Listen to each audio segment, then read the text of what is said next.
क्या हम जाके P5 या सारे मुल्कों में उस तरह मेहनत करते हैं जिस तरह भारत अपना नैरेटिव फैला रहा है?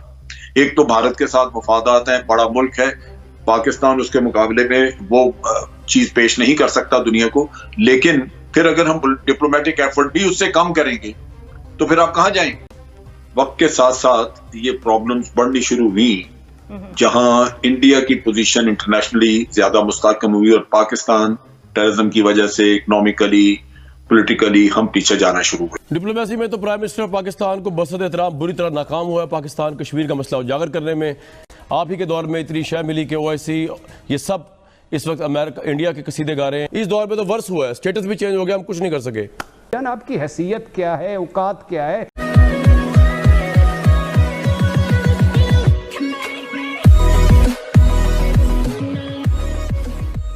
नमस्कार दोस्तों। अब पिछले आप 2-3 सालों से देखो ना तो पाकिस्तानियों को खुद पर एक खुद पर थप्पा लगाया है कि जिस तरीके से इंडिया अपनी डिप्लोमेसी बाहर करता है या फिर कहीं कि अपनी लॉबी जिस टाइप की करता है। अब वो साजिद तरार साहब जब नए नए आए थे ना तब उनका यही स्टेटमेंट हुआ करता था कि वाशिंगटन DC में अगर आपको इजराइल के बाद किसी की स्ट्रॉन्ग लॉबी देखनी है ना तो इंडिया की देखनी चाहिए। आपने साजिद तरार साहब का कहना ये भी था कि आपने वहाँ की जो लॉबी है इंडियन लॉबी, इंडियन डायस्पोरा किस तरीके से वो मशीनरी किस टाइप से काम करती है वो आपको पता ही नहीं है। अगर आपने देखा होता तो आपको पता होता है और फिर आप थोड़े शर्म से चूक भी जाते। लेकिन फिर उनके बाद ये भी कहना है कि अब पिछले 2-3 सालों की बात थी, लेकिन अब रिसेंटली ये भी कहना है इन सब का कि भाई इजराइल की लॉबी को भी पीछे छोड़ते हुए इंडियन लॉबी यहाँ पर बहुत स्ट्रांग हो चुकी है। व्हाइट हाउस से लेकर कई सारी जगह है, बड़ी बड़ी कंपनीज है, वहाँ पर इंडियंस मौजूद है और यही पाकिस्तानियों का यहाँ पर प्रॉब्लम है या फिर कहीं कि उनको जलन हो रही है कि जिस टाइप की इंडिया ने डिप्लोमेसी दिखाई है ना उस टाइप की डिप्लोमेसी पाकिस्तान ना ही पहले दिखा पाया था और ना ही आज दिखा पा रहा है।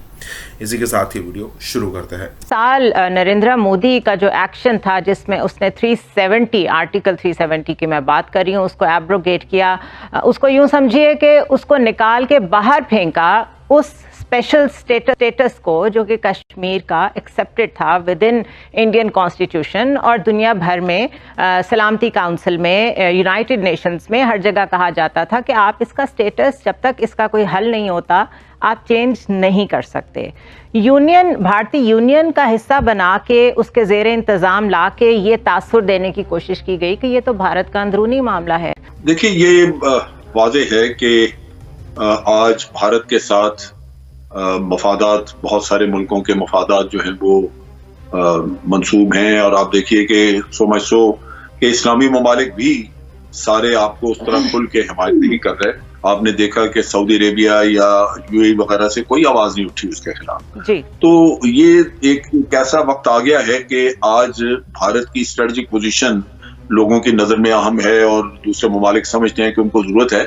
एक वक्त था कि जब भारत के ताल्लुकात ज्यादा सोवियत यूनियन के साथ थे तो उस वक्त पाकिस्तान को मगरबी दुनिया की हमायत हासिल होती थी, लेकिन उस वक्त में आपने देखा कि 1971 की जंग के बाद हमने कश्मीर के मसले को बहुत तवज्जो नहीं दी।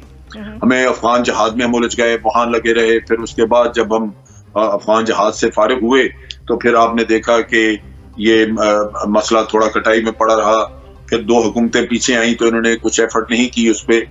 अब मोदी ने खुद एक सिचुएशन क्रिएट की जहां आप कर रहे हैं, लेकिन मसला ये है कि अब एक कंपटीशन है आपकी डिप्लोमेसी का और भारत की डिप्लोमेसी का। भारत का एक नैरेटिव है जो वो ले लेके दुनिया में जा रहा है, जहां वो कहते हैं कि जनाब आर्टिकल 370 अगर हमने कर भी दिया तो ऐसा कौन सा मसला है जनाब, वो तो हमारे अपने कॉन्स्टिट्यूशन का था, कश्मीर हमारा इंटरनल मसला है। फिर वो कहते हैं कि यूनियन टेरिटरी बनाई तो इसमें तो कश्मीर तरक्की करेगा, उनको बाकी हिंदुस्तान के लोगों की तरह राइट्स मिल गए, इन्वेस्टमेंट आएगी, कश्मीर में लोगों के पास पैसा होगा और उनकी माली हालत बेहतर हो जाएगी। क्या हम जाके P5 या सारे मुल्कों में उस तरह मेहनत करते हैं जिस तरह भारत अपना नैरेटिव फैला रहा है? एक तो भारत के साथ मफादात हैं, बड़ा मुल्क है, पाकिस्तान उसके मुकाबले में वो चीज पेश नहीं कर सकता दुनिया को, लेकिन फिर अगर हम डिप्लोमेटिक एफर्ट भी उससे कम करेंगे तो फिर आप कहां जाएंगे? ये तो बड़ा जरूरी है कि हम कश्मीर के ऊपर एक मजबूत वाज़ेह पॉलिसी बनाते जिसमें कि हमारी मीडिया एक्टिविटी होती, जिसमें NGOs को हमने डबटेल किया होता, जिसमें ख्वातीन की ऑर्गेनाइजेशंस को हमने शामिल किया होता, जिसमें फॉरेन ऑफिस का रोल होता, जैसे कश्मीर के ऊपर ये डेस्क बना रहे थे मुख्तलिफ जगहों पे, और उसमें हमारे पॉलिटिकल लीडर्स का रोल होता।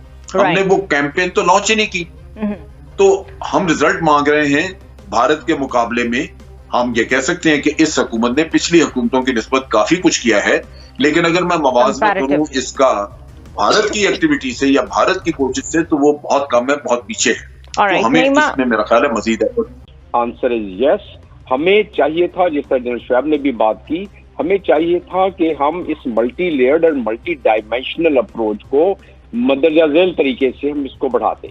जिन जिन ममालिक में जहां जहां सफारतखाने हैं वहां हमारे ओवरसीज पाकिस्तानी भी हैं, और उन ओवरसीज पाकिस्तानी के हल्का अहबाब में लोकल वहाँ के लोग हैं, चाहे वो अमेरिका के अमेरिकन हो या बरतानिया के बरतानवी लोग हों या फ्रांस या जर्मनी, जहाँ के भी हैं, वो जो लोकल इन्फ्लुएंस जिस अंदाज में हमारे ओवरसीज पाकिस्तानी या मकबूजा कश्मीर के कश्मीरी ये जिस अंदाज में अगर इस चीज को अपने अपने हल्के में पेश करें, और वो उसमें एम्बेसी का किरदार बहुत ज्यादा है कि किस तरीके से उनको पूरी एक स्ट्रेटेजी दी जाए, तो जब वो पेश करेंगे तो मुताल्लिका जो आबादियों से आवाज जब उठेगी तो उस आवाज को सुनना पड़ेगा, वो P5 की कंट्री हो या उसके अलावा कंट्रीज हो, उनकी हुकूमतों को सुनना पड़ेगा। और जब उनकी हुकूमतें सुनेंगी तो जिस तरह प्रेसिडेंट आजाद कश्मीर ने कहा कि जिन लोगों ने फैसला करना है, जिन इदारों ने फैसला करना है, जैसे सिक्योरिटी काउंसिल हो गई, वो क्योंकि P5 के मेंबर्स जो है उनकी सारी से उसमें है, और बाकी नॉन जो परमानेंट मेंबर्स हैं उनकी थोड़ी सी है, तो उसमें फिर फैसला साजी होती है।